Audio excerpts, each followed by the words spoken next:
There are 60 different fish that you can place in a fish pond. 90% of them are absolutely trash. Let's make sure you maximize your fish ponds.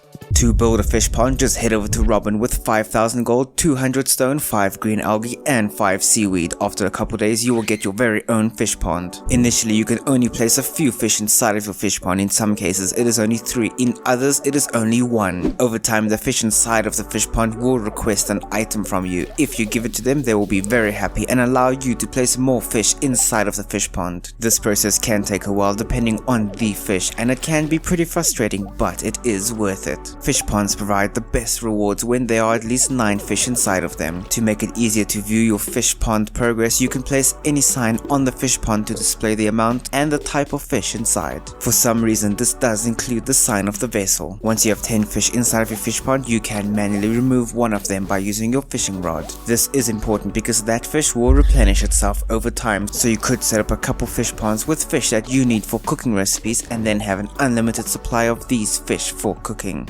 Additionally, never ever click this button. It will empty your fish pond and destroy the fish. If you want to replace your fish with a new fish, cast your line into the fish pond and immediately click to remove a fish one at a time until it's empty. Before you even ask, you cannot place legendary fish into a fish pond, and you can only place one type of fish into a fish pond. Before we get onto highly valuable fish ponds, look at these. That's right, some fish will cause the water in your fish pond to be a unique color. If you want a powerful red fish pond, use lava eels. You can catch them on floor 100 in the regular mines and on floor 10 in the volcano. For a slimy green fish pond, use the slime jack, and you can catch those in the mutant bug layer. For a modest eerie purple like this, use super cucumbers. You can catch these during summer and fall after 6 PM by the ocean. If you want a royal powerful purple like this, use void salmon. You can catch void salmon by the witch's hut. Only one of these is profitable, but they can be really cool decorations if that is something that you want.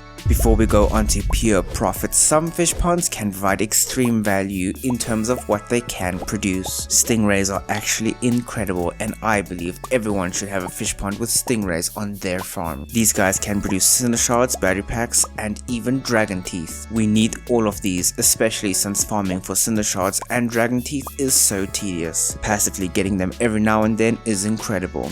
Everyone needs a fish pond with either squids or midnight squid in them on their farm. It is just mandatory. This is because squid fish ponds produce squid ink, and there is no real reliable way to farm for these besides for having a squid fish pond. You need squid ink to craft seafoam pudding, and if you are like me, you craft seafoam pudding all the time. Super cucumber fish ponds don't only look amazing, they can also produce some iridium ore for you, and I found it to be quite reliable, especially if you set up multiple fish ponds like this. If you place rainbow trout into a fish pond, there is a tiny chance that it can produce a prismatic shard. The odds are so unlikely it will probably never happen, but if it does, you can take a photo and brag to your friends about it. The same is true for the spookfish, as they can produce a treasure chest, a very rare item that you won't see often in this game. Tiger slime eggs are super rare. You can only really get them by defeating tiger slimes on Ginger Island, but if you drop lionfish into a fish pond, well, that could also get you a tiger slime egg. It has a 2% chance per day, which is much higher than treasure chest or the prismatic shard. You can either hatch these into your very own tiger slimes, or you can sell them for 8,000 gold each.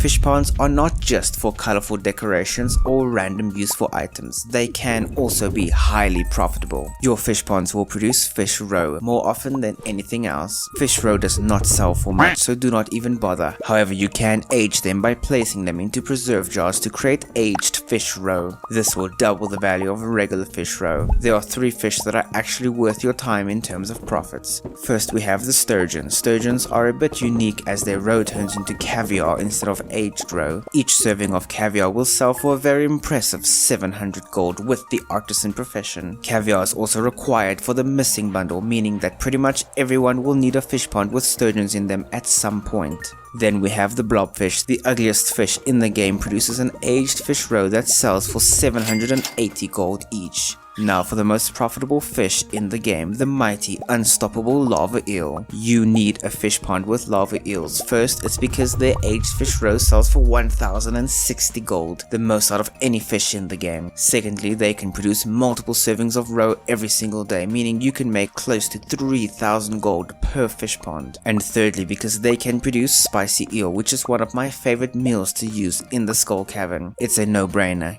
Now you know exactly which fish to prioritize, but which crops should you prioritize? I don't know, maybe if you watched this video you can find out. Subscribe for more Stardew Valley videos, but for now, I will see you in the next video.